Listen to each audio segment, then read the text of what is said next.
पाकिस्तान में आखिर क्यों उतरी तुर्की की सेना? पीओके पर भारत की तरफ से बार बार आ रहे बयान से डरा पाकिस्तान। क्या सच में भारत कर रहा है पीओके लेने की तैयारी? आखिर भारत ने एपेटियप में ऐसा क्या किया कि तुर्की को वापस पाकिस्तान से बुलानी पड़ी सेना? भारत ने एर्दोगन के वर्ल्ड लीडर बनने का उतारा भूत। एलओसी पर तैनात होगी इजराइल की सेना। दोस्तों, लगता है कि पाकिस्तान में भारत के बयानों को लेकर काफी खौफ मचा हुआ है और दोस्तों इस कारण पाकिस्तान पूरी दुनिया में भारत से बचने के लिए मदद मांगता फिर रहा है ताकि भारत पाकिस्तान पर हमला ना कर दे। जी हाँ दोस्तों, जिस तरह से वर्तमान में पाकिस्तान के हालात हैं, जहां पाकिस्तान की अर्थव्यवस्था तो बिल्कुल चरमरा गई है और दूसरी तरफ आतंकवादियों का पूरा पाकिस्तान पर राज है, वहीं दूसरी ओर पाकिस्तान में राजनीतिक घमासान भी चल रहा है। ऐसे में अगर कुल मिलाकर देखा जाए तो भारत इस समय अंदरूनी रूप से कई टुकड़ों में बंटा हुआ है और दोस्तों इसके ऊपर भारत की तरफ से जो लगातार पीओके को लेकर बयान आ रहे हैं उसको देख पाकिस्तान के प्रधानमंत्री शहबाज शरीफ से लेकर पाकिस्तान के नए आर्मी चीफ मुनीर अली को डर के मारे पैंट गीली हो गई है। अब दोस्तों ऐसी हालत में जब कोई देश बंटा होता है तब वह सबसे कमजोर होता है और दोस्तों ये समझ लीजिए कि यही कमजोरी अब पाकिस्तान को खा रही है, जहां अब पाकिस्तान अपनी सुरक्षा के लिए भाड़े के सैनिकों को विदेश से बुला रहा है क्योंकि पाकिस्तान की सेना का तो भारतीय सेना के सामने मुंह निकल जाता है। जी हाँ दोस्तों, हाल ही में एक ऐसी खबर निकल कर आई है जहां पर पाकिस्तान के प्रधानमंत्री ने तुर्की के राष्ट्रपति एर्दोगन के सामने भीख मांगते हुए यह रिक्वेस्ट करी है कि तुर्की अपने सैनिकों को पाकिस्तान के पाक अधिकृत कश्मीर में तैनात करे। अब दोस्तों अगर आप सोच रहे हो कि इसमें केवल पाकिस्तान का फायदा है तो आप गलत है, क्योंकि तुर्की के राष्ट्रपति एर्दोगन पर जो इस्लामिक देशों का वर्ल्ड लीडर बनने का भूत सवार है वह भूत उनसे यह सब करवा रहा है। अब दोस्तों इसलिए तुर्की के राष्ट्रपति एर्दोगन और पाकिस्तान के प्रधानमंत्री शहबाज शरीफ ने यह तय किया है कि तुर्की अपने सैनिकों को दुनिया में दो जगह भेजेगा, एक फिलिस्तीन में और दूसरा पाकिस्तान के पाक अधिकृत कश्मीर में, ताकि तुर्की के राष्ट्रपति का वर्ल्ड लीडर बनने का ख्वाब पूरा हो सके। दोस्तों अगर आप सोच रहे हैं कि क्या तुर्की अपनी खुद की आर्मी पाकिस्तान में भेजेगा, तो दोस्तों मैं आपको बता दूं कि ऐसा कुछ नहीं होने वाला है। दरअसल तुर्की जो पाकिस्तान के पाक अधिकृत कश्मीर में अपनी सेना भेजने वाला है, यह तुर्की की राष्ट्रीय सेना नहीं बल्कि उनकी प्राइवेट सेना है जिसको सादात आर्मी के नाम से जाना जाता है। दोस्तों तुर्की की यह सेना कई बार तुर्की की जो राष्ट्रीय आर्मी है उसको बाहरी रूप से समर्थन देती है और कई बार तुर्की की नेशनल आर्मी के साथ सैन्य ऑपरेशन में भाग लेती है।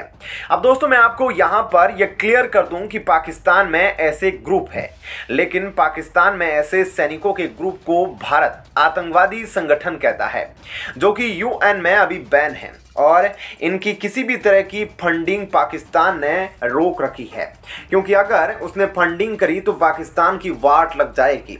लेकिन दोस्तों भारत जिस तरह से दुनिया में एक नई महाशक्ति के रूप में उभर कर सामने आ रहा है, उसको देखते हुए दोस्तों भारत की पूरी दुनिया में इतनी पकड़ है कि अगर कोई भी देश उसके खिलाफ किसी भी तरह की साजिश करने में सोचता है तो भारत उसकी उड़ान भरने से पहले ही उसके पर काट देता है। दोस्तों पाकिस्तान ने ये जो चाल चली है इसका साफ साफ कारण कुछ और नहीं बल्कि पिछले कुछ महीनों में जिस तरह से भारत के रक्षा मंत्री से लेकर गृह मंत्री और उसके बाद वायुसेना चीफ से लेकर आर्मी चीफ तक के बयानों पीओके को भारतीय कब्जे में लेने के लिए आ रहे हैं, जहां पर आर्मी चीफ ने यहां तक कह दिया कि हम पूरी तैयारी में हैं, बस ऊपर से संदेश का इंतजार है।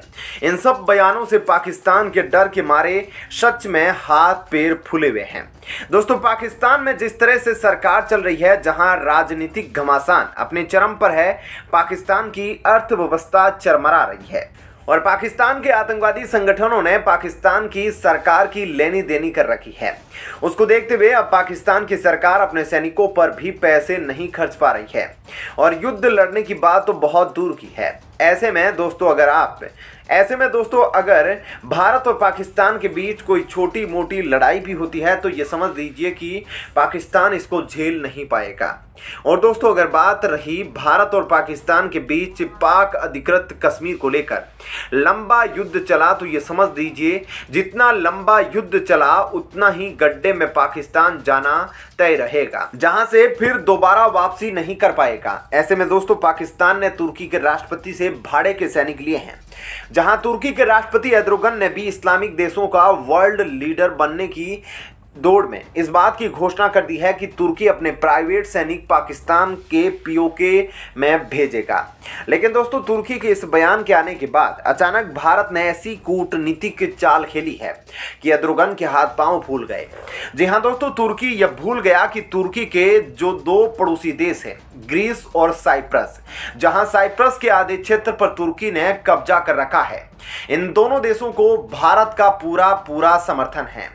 जी हाँ दोस्तों, तुर्की के राष्ट्रपति एर्दोगन के इस ऐलान के बाद भारत ने ग्रीस, जिसका तुर्की के साथ कई द्वीप को लेकर विवाद है, उसको लेकर भारत ने यह साफ कह दिया है कि इस मामले में भारत का ग्रीस को पूरा समर्थन है। और दोस्तों इतना ही नहीं, भारत और ग्रीस के बीच में तो मिलिट्री अलायंस भी है, जहां भारत जल्द ही ग्रीस में एक युद्ध अभ्यास करने वाला है।